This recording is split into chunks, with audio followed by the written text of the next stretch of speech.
মানুহ বহুকোষী প্ৰাণী। মানুহৰ শৰীৰ বহুতো কোষেৰে গঠিত। মানুহৰ এটা কোষত 46টা ক্ৰম'জম থাকে বা 23যোৰ ক্ৰম'জম থাকে। পুৰুষ মানুহৰ এটা কোষত 44টা অট'জম ক্ৰম'জম আৰু এটা X আৰু এটা Y ক্ৰম'জম থাকে। মুঠ 44 প্লাছ XY ক্ৰম'জম থাকে। মহিলা মানুহৰ কোষত 44টা অট'জম ক্ৰম'জম আৰু 2টা X ক্ৰম'জম থাকে। মুঠ 44 প্লাছ XX ক্ৰম'জম থাকে। এই X আৰু Y ক্ৰম'জমক লিংগ ক্ৰম'জম বোলে। শুক্ৰাণু আৰু ডিম্বাণুৰ যোজনৰ ফলত যোজন কোষৰ সৃষ্টি হয়।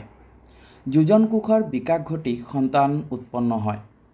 পুৰুষ মানুহৰ ক্ষেত্ৰত অণ্ডাশয়ত শুক্ৰাণু উৎপন্ন হয় আৰু মহিলা মানুহৰ ক্ষেত্ৰত ডিম্বাশয়ত ডিম্বাণু উৎপন্ন হয়। এটা শুক্ৰাণুত 23টা ক্ৰম'জম থাকে, 22টা অট'জম ক্ৰম'জম আৰু এটা X বা Y ক্ৰম'জম থাকে। গতিকে দুই ধৰণৰ শুক্ৰাণু উৎপন্ন হয়, এটা X ক্ৰম'জম থকা আৰু এটা Y ক্ৰম'জম থকা শুক্ৰাণু। ডিম্বাশয়ত একেধৰণৰ ডিম্বাণু উৎপন্ন হয়, কেৱল X ক্ৰম'জম থকা।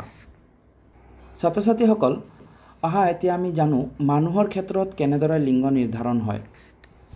যেতিয়া X ক্ৰম'জম থকা শুক্ৰাণু ডিম্বাণুৰ লগত যোজিত হয়, তেতিয়া ছোৱালী সন্তানৰ জন্ম হয়।